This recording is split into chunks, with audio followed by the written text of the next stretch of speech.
Let's take a look at what's happening here in our Gibson County, Indiana real estate market. Hey, I'm Dauby with Dauby Real Estate, and I'm excited to bring to you another Gibson County real estate market update. This obviously includes towns such as Fort Branch, Hopstadt, Princeton, and Owensville.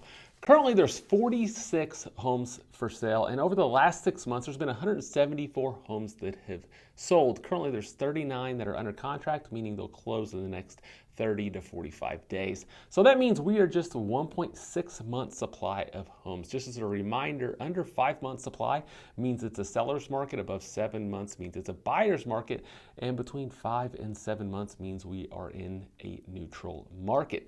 At just 1.6 month supply, Gibson County is one of our tightest markets on inventory here in Southwest Indiana. But what's interesting is there is a little bit more wiggle room in negotiations for buyers. So of those 174 homes that sold in the last 6 months, the average sales price was $216,749. Now, on average, those homeowners are getting 97.5% of their final list price, meaning what the home was being advertised at whenever they received an offer. Now, majority of homeowners are having to do a price drop, so they're average getting 95.5% of their initial list price, which is the listing price whenever they first put it on the market on day one. Now, the homes are selling relatively quick at just 36 days on average. Most of the counties in Southwest Indiana are around the 45-day mark, so homes are selling quicker, but there is a little bit more negotiating room, as I mentioned.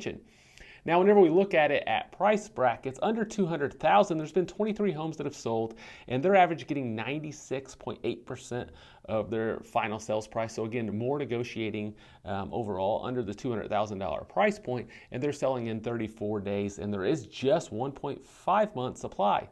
Now, homes between $200,000 and $500,000, there was 55 homes that sold, and they're getting 98.2%. So they're not having to negotiate quite as much, and they are selling in 38 days on average, and just at 1.6 month supply of homes.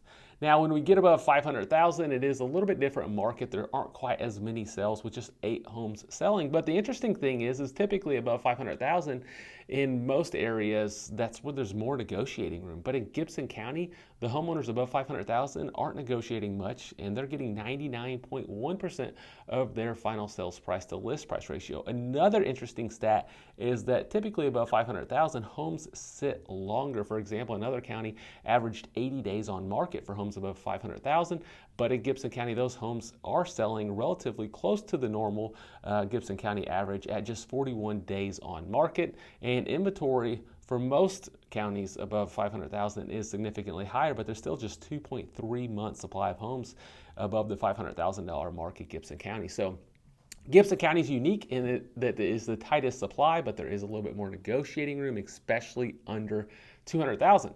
But I'm talking about generalities across all of Gibson County. If you're in Princeton or Hopstadt or on 5 acres or in town, or you have a basement or have a pole barn, all that creates unique situations. So if you have questions about your unique situations, feel free to reach out to me. You can find me at daubyrealestate.com or give me a call at 812-777-4611. If you haven't already, be sure to like and subscribe to our YouTube page so that you can continue getting this market report and other Southwest Indiana real estate market reports. Again, I'm Trey with Dauby Real Estate, and I hope you have a great day.